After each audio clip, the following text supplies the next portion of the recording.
Basi tunaendelea na sehemu ya pili ambapo tuliishia Mabwaku akiwa amesimama nyuma yangu, akiwa ameshika panga la kukatia mifupa.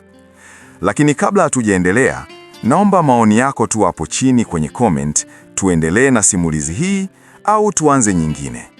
Lakini pia kuwa mwanafamilia wetu wa Simulizi Box kwa kubonyeza neno subscribe hapo chini. Ushamaliza? Tuianze sasa simulizi yetu. Unatafuta nini kwenye huo utumbo? Sauti ya Mabwaku ilikuwa kama radi iliyopasuka katikati ya utulivu wa ule uwanja. Mwili wangu wote ulitetemeka. Jasho jembamba lilinitoka kwa pani licha ya ubaridi wa asubuhi ile. Nilihisi ile kucha mfukoni mwangu ikichoma paja langu kama mkaa wa moto. Hapana kaka Mabwaku. Nilikuwa naangalia tu, niliona kama kuna uchafu umekwama, nilikuwa nautoa. Mabwaku alinisogelea. Alikuwa ananuka harufu ya damu ya zamani na sigara kali.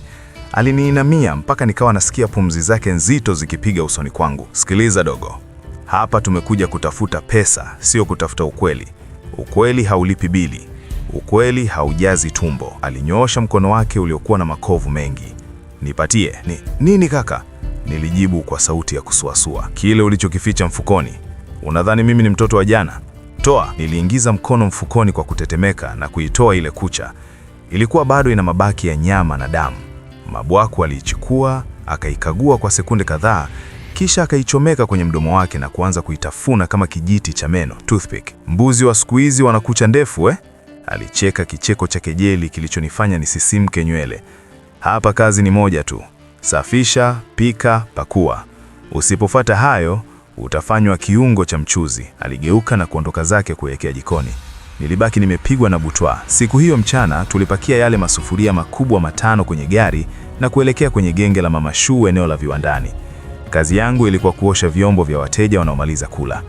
Mungu wangu, ile foleni ilikuwa haiaminiki. Watu walikuwa wakisukumana utadhani wanagawiwa dhahabu ya bure. Wanaume kwa wanawake, walokole kwa walevi, wote walikuwa wameinama kwenye masahani wakila kwa kasi ya ajabu. Ongeza rosti mama. Hii nyama ya leo tamu balaa, inanyambuka yenyewe. Mzee mmoja aliyekuwa amevaa suti ya gharama alisema, huku shati lake jeupe likiwa limetapakaa mchuzi mwekundu. Nilipokuwa naokota sahani yake baada ya kumaliza, niligundua kitu cha ajabu. Macho ya yule mzee yalikuwa mekundu na alikuwa anatetemeka mikono. Kidogo, alipomaliza kula, alionekana kama mtu aliyepigwa na ganzi ya furaha, au lepe kama mtu aliyekunywa kileo kikali. Saa 4 mchana chakula kiliisha. Masufuria yote yalikuwa meupe pe. Mama Shuu alikuwa ameketi kwenye kiti chake cha kamba, akihesabu bunda nene la noti za 10,000. Baraka, niliitwa huku nikiwa nimeishika aproni yangu iliyoloana maji ya vyombo. Leo umefanya kazi nzuri. Chukua hii 5,000 ukanywe soda. Lakini kuna kazi ya ziada usiku wa leo. Kuna mzigo unakuja saa 3 saa za mwanane. Mabwaku anaumwa. Hawezi kuunyanyua. Wewe ndio utapokea mzigo huo kutoka kwa dereva. Moyo ulinidunda. Mzigo wa usiku wa mwanane, ule uliokuwa na manyoya. Sawa mama, nilijibu kinyonge. Na Baraka? Mama Shuu alishusha mioni yake ya jua, akanitazama kwa macho yale makali ya mwewe. Ukifungua mdomo wako kuuliza dereva huyo mzigo umetoka wapi, au ukijaribu kuchungulia ndani ya mifuko, hiyo 5,000 itakuwa pesa ya mwisho kuishika hapa duniani. Umenielewa? Nimeelewa mama. Nilirudi nyumbani kwenye ile jengo la siri huku nikitetemeka. Usiku ule nilijifungia chumbani kwangu, lakini kuta zilikuwa nyembamba. Nilisikia sauti ya Mabwaku akiongea na mtu chumba kijirani. Ndiyo bosi, huyu dogo mpya anaonekana ana hofu, lakini atazoea. Leo mzee wa msitu analeta mbwa 15. Ndiyo 15 wa mtaani, wameshalainika. Sikurudia kusikia. Mbwa 15? Nikiwa bado nimepigwa na bumbuazi, nilisikia mlio wa gari getini. Taa za gari zilimulika chumbani kwangu. Saa 3 kamili imefika. Mzigo umewasili. Nilitoka nje ya chumba changu huku magoti yakigongana.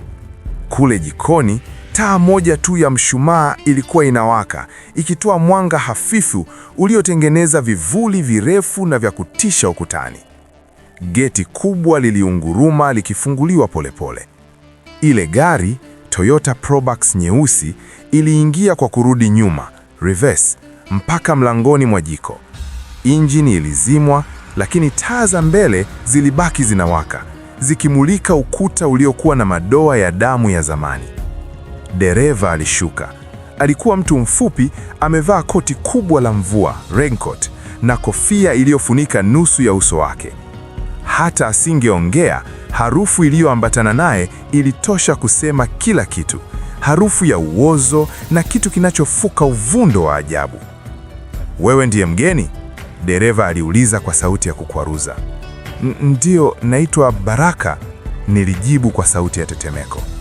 "Sihitaji jina lako, nahitaji mikuvu yako. Fungua buti," aliamuru. Nilishika mpini wa buti na kuuvuta. Moyo wangu ulitaka kupasuka. Ndani ya lile buti kulikuwa na mifuko ya nylon nyeusi mikubwa na mizito iliyokuwa imefungwa kwa kamba za katani. Mifuko ile ilikuwa bado inavuja majimaji mekundu yaliyokuwa yanadondoka kwenye sakafu ya gari. Tata, tata, tata. "Beba hii uipeleke kwenye meza ya kuchunia. Haraka, jua lisichomoze ikiwa bado ina manyoya," dereva alinihimiza huku akitazama saa yake. Niliingiza mikono yangu chini ya mfuko wa kwanza. Ulikuwa bado una joto. Joto la kiumbe kilichotoka kupoteza maisha muda si mrefu. Nilipounyanyua, nilihisi kitu kigumu ndani ya mfuko kikichoma mkono wangu kupitia nylon. Kilikuwa kama mfupa uliovunjika. Niliupeleka mfuko ule mpaka kwenye meza kubwa ya mbao. Bahati mbaya, nilipokuwa nauweka juu ya meza, kamba ililegea. Mdomo wa mfuko ulifunguka. Kilichochungulia nje kilinifanya nishindwe kupumua. Haikuwa miguu ya mbuzi. Kilitoka kichwa cha mnyama mwenye masikio marefu yaliyolala na meno ya mbele yaliyochomoza nje kwa ukali. Macho yake yalikuwa bado hayajafungwa, yakinitazama mimi kwa mshangao wa kifo. Haikuwa siri tena.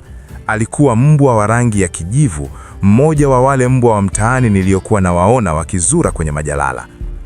"Unatazama nini?" Sauti ya Mama Shuu ilitokea nyuma yangu ghafla. Nilijikuta nimeanguka chini kwa mshtuko. Mama Shuu alikuwa amesimama mlangoni akiwa ameshika tochi kubwa na panga mkononi. Uso wake haukuwa na huruma hata kidogo. "Nimekuambia usichungulie, au sivyo?" Alisogea mbele, akaukanyaga mkono wangu kwa kiatu chake kizito. "Hawa ndio mbuzi wanaotulipa mjini hapa Baraka. Hii ndiyo siri ya utajiri. Watu wanapenda ladha na mimi nawapa ladha. Mbwa hawa wanashindwa nini na yule mbuzi wa mkoani kwenu?" Dereva alicheka kwa dharau huku akishusha mfuko wa pili. "Huyu dogo bado mshamba. Hajui kuwa nusu ya wakazi wa mji huu wanakuna nyama ya mchezo bila kujijua." Mama Shuu aliniinamia, akaliweka lile panga la baridi kwenye shingo yangu. "Sasa unachagua mbili. Ama uchukue kisu uanze kuchuna hawa mbwa sasa hivi na uwe tajiri kama sisi, au nikutie kwenye mfuko wa 16 na kesho asubuhi uwe sehemu ya supu ya wateja wangu. Chagua." Machozi yalinilengalenga. Nilikumbuka maneno ya mama yangu kule kijijini, lakini njaa na kifo vilikuwa mbele yangu. Nilitazama vile vichinja vya mbwa, kisha nikamtazama Mama Shuu. Nilinyoosha mkono wangu kwa kutetemeka na kuushika mpini wa kisu cha kuchunia kilichokuwa juu ya meza. Kisu kilikuwa kizito mkononi mwangu, baridi ya chuma chake ilipenya mpaka kwenye mifupa. Nilimtazama yule mbwa aliyekuwa juu ya meza, macho yake yaliyopofuka yalionekana kama yananiuliza, "Kwa nini unanifanya hivi?" "Anza," Mama Shuu alifoka, sauti yake ikipasua ukimya wa usiku. "Anza kuchuna ngozi hiyo kuanzia kwenye shingo, na usikate nyama. Tunahitaji kila kipande kionekane kama minufu ya ng'ombe." Nilitumbua kisu kwenye ngozi ya yule mnyama, sauti ya ngozi ikichanika, shwa, ilinifanya niharishiwe na kichefuchefu. Harufu ya damu mbichi na harufu ya kipekee ya mbwa ilijaza pua zangu. Nilikuwa nafanya dhambi, nilikuwa nafanya ushetani ambao sikuwahi kuuwaza maishani mwangu. "Safi sana," dereva alisema huku akiegemea gari lake akivuta sigara. "Huyo dogo ana mkono mwepesi. Baada ya wiki moja atakuwa mtaalamu wa mbuzi wa mtaani." Tulifanya kazi ile mpaka saa 11 alfajiri. Mbwa 15 walikuwa wamegeuzwa kuwa rundo la nyama nyekundu. Ngozi zote ziliwekwa kwenye mifuko ya sandarusi, zikafungwa mawe mazito, na dereva akasema anakwenda kuzitupa mtoni ili zisipatikane kamwe. "Sikiliza Baraka," Mama Shuu alisema huku akisafisha panga lake kwa kitambaa chekundu. "Kuanzia leo wewe ndiye utakuwa mpishi mkuu wa nyama. Mabwaku atakuwa anakusaidia kukata mifupa.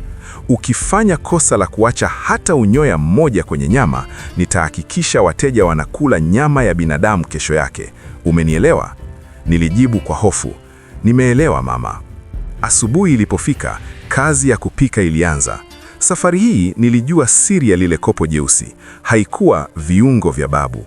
Yalikuwa ni mchanganyiko wa magadi soda kali, kemikali za kulainisha nyama, meat tenderizers, na dawa fulani za kulevya ambazo zilikuwa zinawafanya wateja kuchanganyikiwa na ladha na kutamani kurudi kila siku. Tulipofika bandani, eneo la viwandani, nilijiona kama muuaji. Kila mteja aliyekuja na kuagiza rosti ya nyama ya ng'ombe, nilitamani kumpigia magoti na kumwambia, ndugu yangu, unakula mbwa uliyekuwa unamuona jalalani jana. Lakini nilikaa kimya. Hofu ya kifo ilikuwa kubwa kuliko huruma yangu. Ghafla, saa 8 mchana, gari la polisi liliingia eneo lile la chakula. Askari watatu walishuka wakiwa na silaha. Moyo wangu ulipiga puu puu puu. Nikajisemia moyoni, Mungu asante, mwisho wangu umefika, nimekamatwa. Mama Shuu hakushtuka. Alitoka nje ya banda huku akitabasamu lile tabasamu lake la meno ya dhahabu. Oh, Afande Kimaro, karibuni sana jamani. Leo mmechelewa, nyama imekaribia kuisha, Mama Shuu alisema kwa sauti ya bashasha. Yule askari aliyeonekana kuwa wakubwa wao alicheka. Mama Shuu, harufu ya jiko lako imetutoa mpaka kituoni. Tuandalie sahani 3, rosti iwe nyingi. Nilibaki nimepigwa na butwaa. Polisi wanakula hapa? Nilimtazama Mama Shuu akichota ile nyama ya mbwa kwa ukarimu na kuwapelekea askari wale. Alipokuwa anarudi jikoni, alinikonyeza jicho moja la dharau. Hapo ndipo nilipogundua ukweli mchungu. Mama Shuu hakuwa tu mama lishe wa kawaida. Alikuwa na mizizi mpaka ndani ya serikali. Hakuna wa kumgusa. Wakati askari wale wakila kwa hamu, mmoja wao aligonga mfupa mgumu. Aliunua ule mfupa na kuutazama kwa makini. Mama Shuu, mbona huu mfupa umepinda hivi? Ng'ombe gani huyu ana mifupa midogo hivi?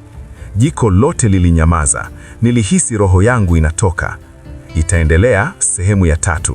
Kumbuka tu kusubscribe na kutuandikia maoni yako. Simulizi hii inakupa funzo gani?